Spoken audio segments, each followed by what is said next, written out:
So we talked about the ABCs in CBT for self-help. Today, we will talk a little bit in more detail to understand certain fundamental concepts in CBT for your own help. In this video, I will be covering 12 cognitive errors or cognitive distortions that we come across in people suffering with a range of mental health difficulties. 1. All or none thinking, also called as black and white thinking.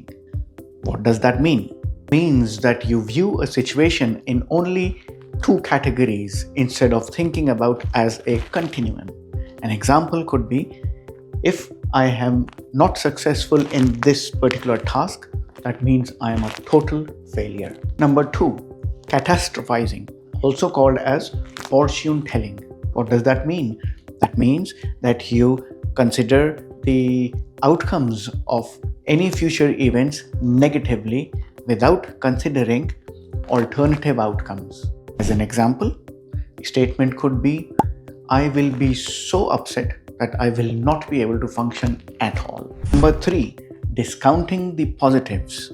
So this typically happens when someone does things in a very good way but is not able to see the positives in that situation and hence disqualifies or discounts all the positives in that experience. 4, emotional reasoning. In this, because you have experienced an emotion that strongly that you start believing that that is the truth, and you use that emotions to make decisions about a given situation. An example could be, alcohol or that particular substance gives me a lot of pleasure and I can't just get away with just one drink to get that pleasure. And that then leads to difficulties subsequently.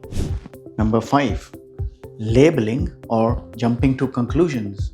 And in here, given a particular situation, an individual responds by jumping to the outcome or the conclusion, or puts a fixed or a global label on that situation without considering that there may be other possibilities that may derive certain conclusions to that. Examples could be, he's a loser, I'm up to no good, and statements like these.